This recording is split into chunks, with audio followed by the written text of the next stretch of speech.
So I think there might be something wrong with me. Using a lot of black is not a super common element in a majority of watercolor paintings. In fact, sometimes it is even frowned upon. But I guess I'm one who doesn't mind breaking the mold a little bit because I believe artwork doesn't necessarily have to have a mold to fit into. It can be anything you want it to be. So here we go with another black painting exercise today that I think you'll really enjoy if you give it a chance. So now that I've got my supplies out and ready, including watercolor paper, watercolor paints, water, and brushes, which will be the number 10 and number 3 round from my personally designed Craftimo brush set, which will be released for purchase as a limited time first come, first serve basis this coming October. And as a side note, if you are potentially interested in these brushes when they are released, I have a link in the description of this video, along with links and information about any of the other products you see me using today, that will notify you when these brushes are available for purchase. But really quickly, let's talk about this simple and quick pencil outline drawing that I have here on my paper. Now, I already really lightly have drawn an idea of what I want my painting to look like with a pencil, but this can be sometimes hard to see, so let me redraw this the best I can on this scrap piece of paper really quickly using a thin Sharpie marker so you can see exactly what I've got going on more clearly. So first up, approximately in the center of the page here, I am drawing the center of the large flower in kind of a squiggly circle shape.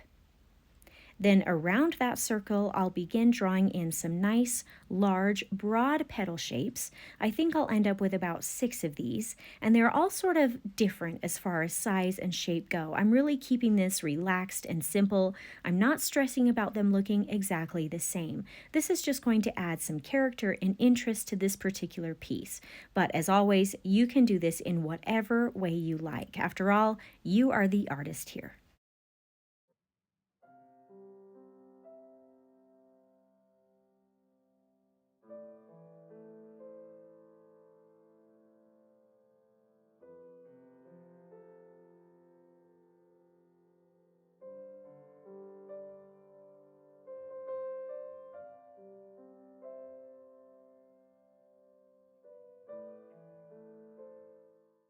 All right, now that I've got the main flower drawn, I'm going to just add in some fun little accent stems and leaves shooting out from underneath and alongside the flower.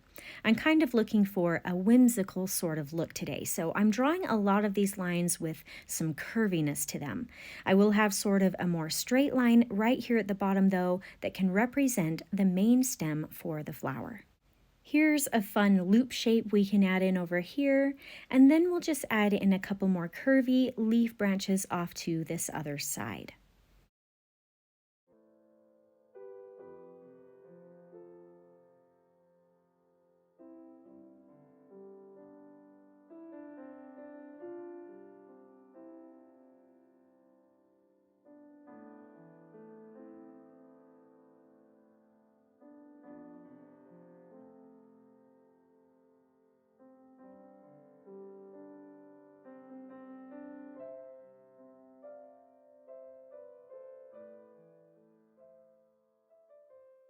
Well, this isn't exact, but it's a pretty close example to what I have drawn on my watercolor page, and it really is not too difficult. I will throw out, though, if you'd rather just skip this part and jump right to the fun of painting, I will have this outline available on my Etsy shop. All right, continuing on, one more thing I'm going to throw in here with my supplies is going to be a little bit of masking fluid and an older brush to use with it that I have rubbed a little bit of liquid soap in the bristles so that the fluid will clean out easier when I'm done and hopefully in turn not ruin my brush. Let me just tape my paper down really quickly and then we'll be good to go. I do recommend taping your paper down with this one today since I plan to have us use quite a bit of water on the background wash, and this will help a little bit with the paper warping. So first off, let's go ahead and mask off the outside area of the flower. This is just going to help when we begin painting in the wash surrounding this flower so that we don't accidentally paint on the petals. Using this fluid is absolutely an optional step. If you can work quickly and carefully, you can just opt to paint around this main flower. I just like to use the fluid because then I can work a little more quickly and the water and paint don't start to dry too quickly before I can actually finish and get my colors on here. But again, that's entirely up to you.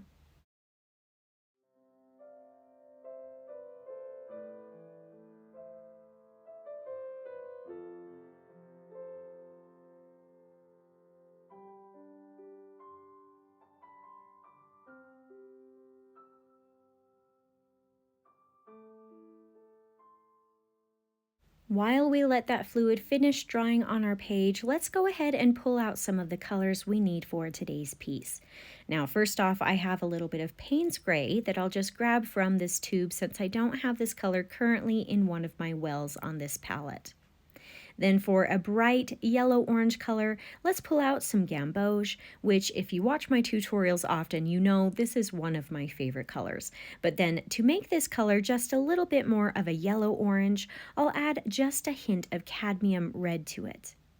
I'll also have some pure cadmium red here that I can use as well, maybe in more of the shadow areas of the flower. Then I'll go ahead and water down some of this Paynes gray, and then we're ready to go. All right, now that our masking fluid is completely dry, we can start adding in the background wash. I'll be doing this using the wet on wet technique so that the colors will blend together very nicely. So first off, I'll paint on some water that will cover the entire background going around the masked off flower. I am going to be applying a pretty good amount of water here so that this large area will stay nice and wet long enough for me to start putting the colors on and get the background completely painted before it starts to dry in some of the spots. Working quickly is kind of key here so that the colors don't start to dry prematurely, which is one of the reasons I chose to use masking fluid so that I can work a little quicker without having to take as great of care painting around the flower. All right, now that that whole space is now wet, let's start placing in the colors. You, of course, can do whatever you would like to try here. I think I'll start with some of this orange first. Now, after I got this going, I did actually decide I wanted to throw in some of this lighter yellow-orange as well, so I'm going to pull out some pure Gamboge to place here and there in the background as well.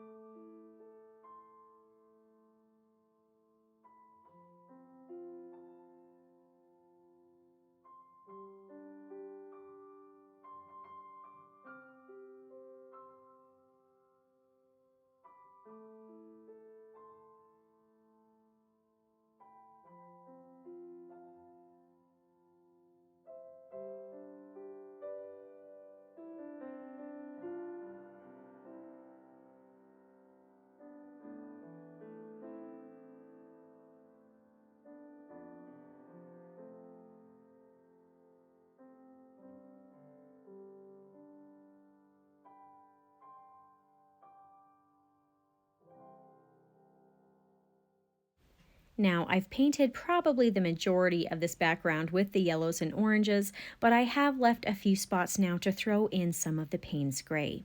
I'll let the colors blend naturally together a little bit where they touch, but I don't want to overwork the blending, otherwise it will turn the colors a little muddy, and we really want to keep them pure and crisp. So just keep that in mind and be a little careful here.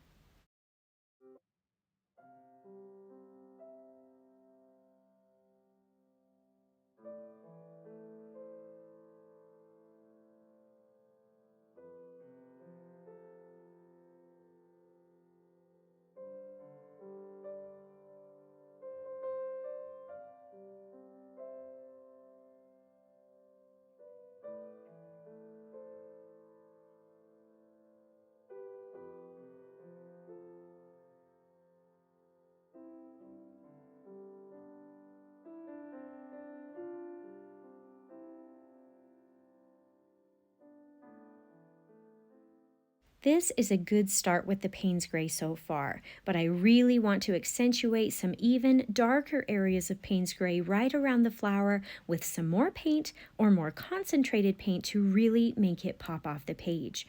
The flower, after all, will be painted orange and red, so we want to do what we can to help it stand out from the yellow and orange in the background. I'll go ahead and add a little bit more of the Paynes gray off to the left side of the flower now, just as we did before. Really, at this point, I'll just play around with things a bit until I get the look I want with a good balance and contrast of these colors. I try to create tutorials using a variety of different skill levels so that you can pick and choose what you feel comfortable trying, but more importantly, help you succeed with it. Painting can be for anyone, and it's never too late to learn or give it a try. If this sounds like something you're looking for, I hope you'll consider subscribing if you haven't already so you don't miss out on any of my new and upcoming weekly tutorials.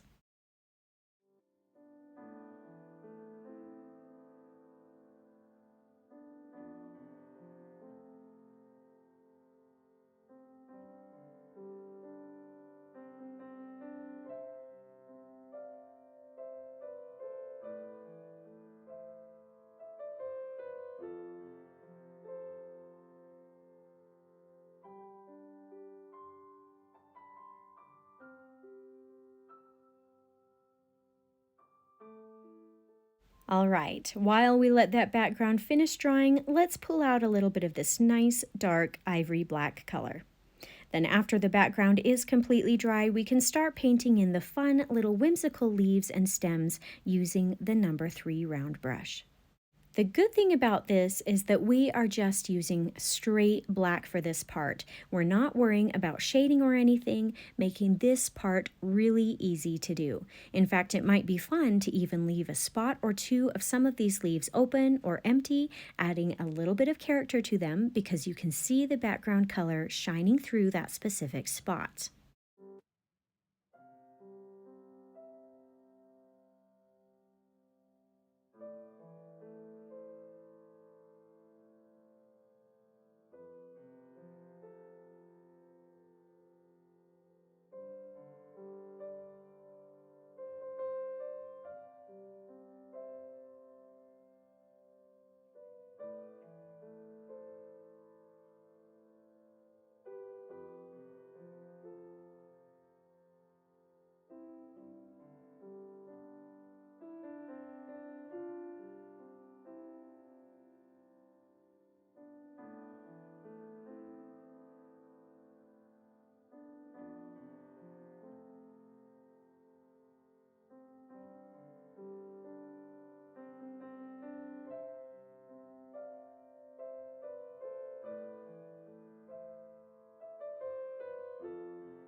This is looking really good so far. I do feel like I need to add just a few more blades of grass down here that I didn't draw on my outline initially. We're just playing it by ear until we feel satisfied with the outcome.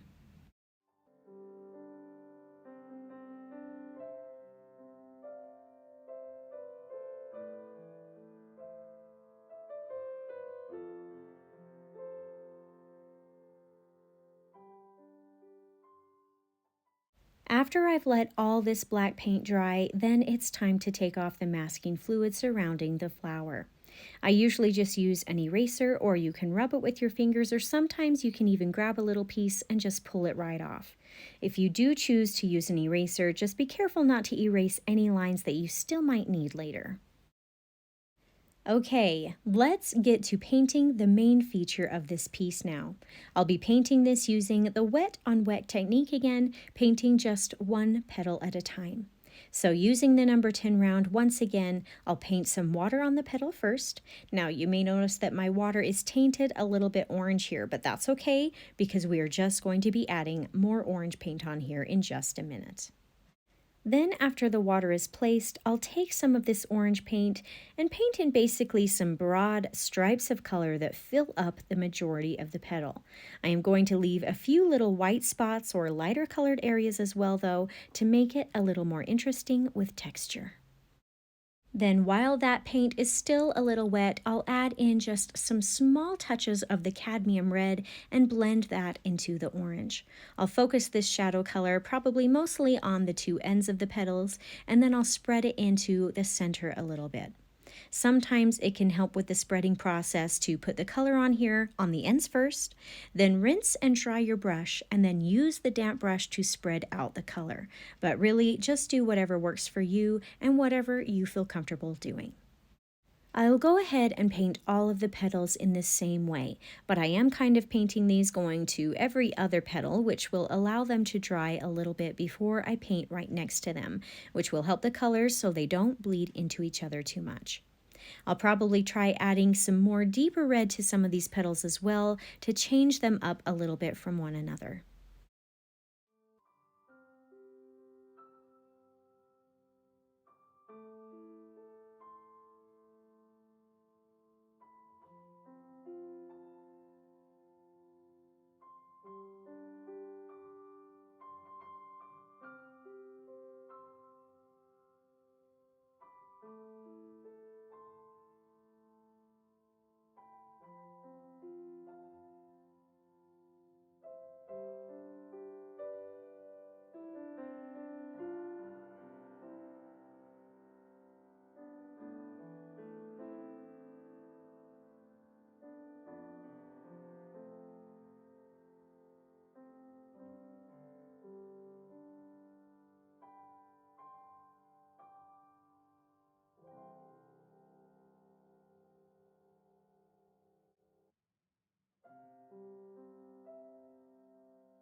right, we are just about done here. The only thing left to do is add in the black center of the flower.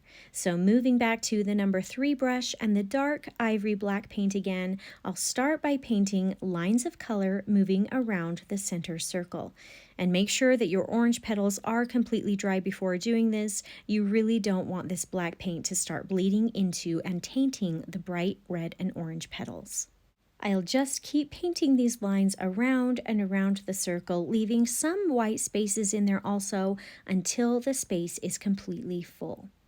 Then for some extra fun, I'll paint some circles or dots of color along some of these ends.